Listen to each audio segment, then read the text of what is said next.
जुलाई 18 को रिलायंस के quarterly results के बाद एक क्वाइट बट पावरफुल अनाउंसमेंट हुआ।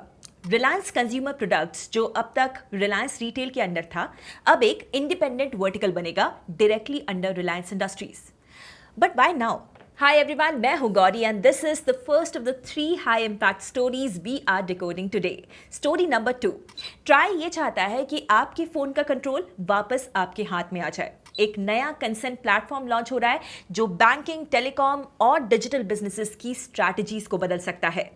Story number 3, anthem biosciences IPO, एक प्रीमियम वैल्यूएशन, एक सनराइज सेक्टर, सीडीएमओ। लेकिन सवाल ये है, क्या ये हाइप जस्टिफाइड है? Let's get started. पहली स्टोरी में रिलायंस ने अपने एफएमसीजी बिजनेस को रिलायंस रिटेल से डीमर्ज करने का प्लान अनाउंस किया है। FY25 में इस बिजनेस का रेवेन्यू अराउंड 11,500 करोड़ रुपीस का था। मतलब size wise it is already bigger than Marico या Wipro consumer and very close to Dabur. But growth wise भी रिलायंस का एफएमसीजी बिजनेस काफी अच्छा परफॉर्म कर रहा है। जून क्वार्टर में एफएमसीजी बिजनेस की sales year on year double हो गई थी, तो business is clearly booming. Then Reliance इसे अलग क्यों कर रहा है? पहली बात, रिटेल और एफएमसीजी दोनों अलग अलग तरीके के बिजनेसेस होते हैं। रिटेल बिजनेसेस में रियल एस्टेट और प्रोडक्ट मिक्स पे फोकस होता है और एफएमसीजी बिजनेसेस में मास डिस्ट्रीब्यूशन, प्राइसिंग और शेल्फ प्रेजेंस पे। तो फंडामेंटली दोनों के डीएनएस अलग अलग है। दूसरी बात, रिलायंस रिटेल वेंचर्स, जो रिलायंस की रिटेल होल्डिंग कंपनी है, उसमें ऑलरेडी कई प्राइवेट इक्विटी और सॉवरेन इन्वेस्टर्स हैं। तो उनके एग्जिट के लिए रिलायंस रिटेल का आईपीओ भी सूनर और लेटर आ जाएगा। तो अगर एफएमसीजी बिजनेस भी इसमें मिक्स होता है तो इन्वेस्टर स्टोरी काफी कॉम्प्लेक्स बन सकती है।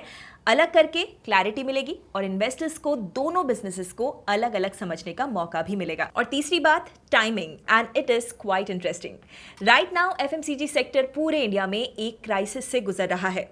HUL का वॉल्यूम ग्रोथ पास्ट 6 सालों में 5% भी क्रॉस नहीं कर पाया है। और ये अकेले HUL की प्रॉब्लम भी नहीं है, ओवरऑल एफएमसीजी इंडस्ट्री की प्रॉब्लम है। एक टाइम पे जब स्टैब्लिश्ड एफएमसीजी कंपनीज के लिए डिस्ट्रीब्यूशन चैनल्स उनकी स्ट्रेंथ हुआ करती थी, तब वो इस इंडस्ट्री को डोमिनेट करते थे। बट अब अर्बन इंडिया में पैकेज गुड्स की सेल्स गिर रही है, मिडिल क्लास स्क्वीज हो रहा है। एज पर दी एक्सपर्ट्स, इंडिया में good quality high paying jobs नहीं रही। इससे लोग गिग इकोनॉमी में एंटर कर रहे हैं, जहां पर पे जनरली कम होती है और अनसर्टेन भी होती है।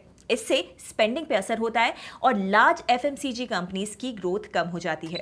इससे मार्केट नए प्रोडक्ट्स के लिए पहले से ज्यादा ओपन हो गया है। वैसे तो रिलायंस का एफएमसीजी डिवीजन में स्नैक्स, चॉकलेट्स, स्टेपल्स, बेवरेजेस और भी बहुत सारी चीजें आती हैं, बट स्टैंड आउट करता है कैंपा कोला।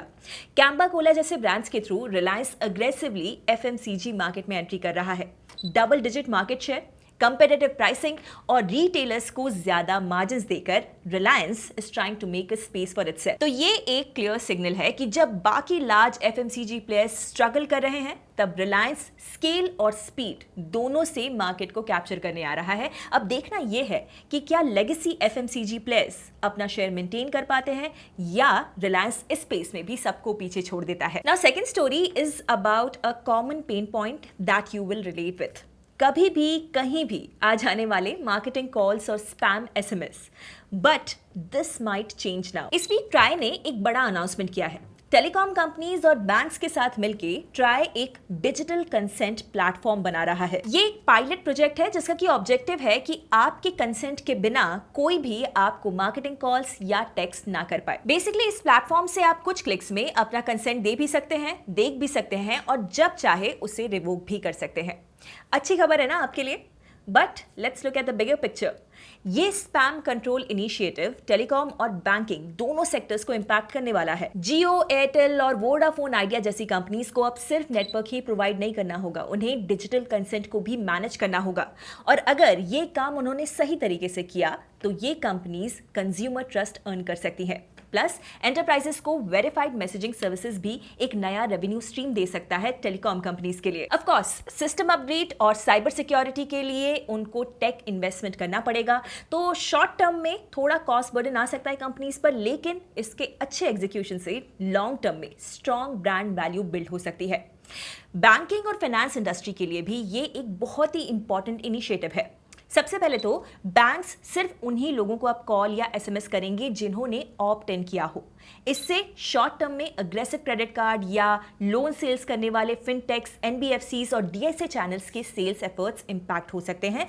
कोल्ड कॉल्स और रैंडम एसएमएस वाले टैक्टिक्स अब काम नहीं करेंगे। फिनटेक्स, जिनका पूरा ग्रोथ अनसॉलिसिटेड आउटरीच पर ही बेस्ड होता है, उनके लिए थोड़ी सी रीथिंकिंग का वक्त आ चुका है। बट ओवरऑल इससे कस्टमर रिजेंटमेंट और फ्रॉड्स दोनों कम हो सकते हैं।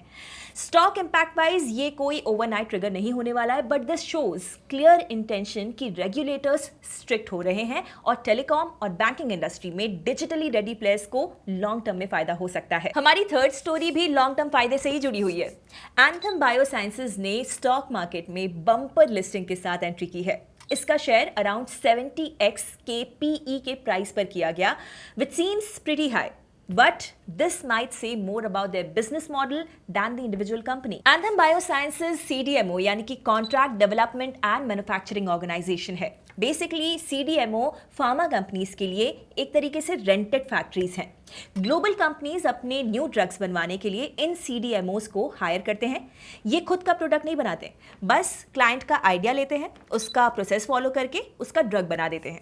सो यहाँ पर इनोवेशन से ज्यादा एग्जीक्यूशन का गेम है। इंडियन कंपनीज काफी सालों से ग्लोबल फार्मा कंपनीज के लिए contract research, development and manufacturing कर रही हैं और ये प्राइवेट इक्विटी को बड़ा पसंद आता है क्योंकि इसमें मार्जिन्स हाई होते हैं और रिस्क कम। क्लिनिकल अप्रूवल्स ना मिलने का रिस्क, फर्स्ट मूवर ना होने का रिस्क या R&D सक्सेसफुल ना होने का रिस्क, ये सब नॉर्मल फार्मा कंपनीज को बेयर करना पड़ता है।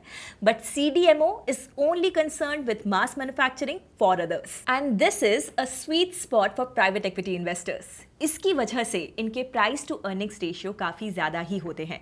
सिंजन international, Sai life sciences, Cohance life sciences जैसे CDMO का price to earnings ratio around 50x से 150x तक देखा गया है। और अब ये स्पेस और भी ज्यादा इंटरेस्टिंग बन गया है।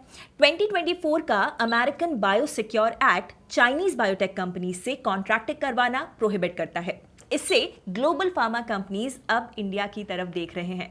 इंडिया में मैन्युफैक्चरिंग सस्ती है, स्किल्ड मैन पावर भी मिल जाता है, इसलिए anthem, Sai life, one source जैसे कंपनीज को काफी ग्लोबल बिजनेस भी मिल रहा है। एज पर the analysts and the industry trends, long term में CDMO सेक्टर ग्रो जरूर करेगा, लेकिन बायोलॉजिक्स मैन्युफैक्चरिंग के लिए लगने वाला इंफ्रास्ट्रक्चर और एक्सपर्टीज में इंडिया अभी भी थोड़ा सा लैक कर रहा है और प्राइवेट इक्विटी के इंटरेस्ट से इन कंपनीज का वैल्यूएशन काफी हाई है।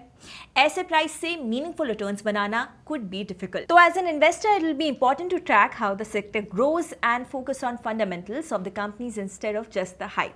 तो आज की 3 हेडलाइंस एक चीज तो क्लियर कर देती हैं, चाहे वो रिलायंस हो या फिर एंथम या फिर ट्राई का रेगुलेशन, इंडिया के बिजनेस लैंडस्केप में चेंजेस फास्ट हो रहे हैं। इन्वेस्टर्स के लिए मैसेज सिंपल है, सिर्फ नाम नहीं, गेम को समझना जरूरी है। और अगर आप समझना चाहते हो गेम के नए रूल्स, तो ऐसे ही और भी ब्रेकडाउन्स के लिए subscribe this channel. See you in our next video. Investment in securities market are subject to market risks. Read all the related documents carefully before investing.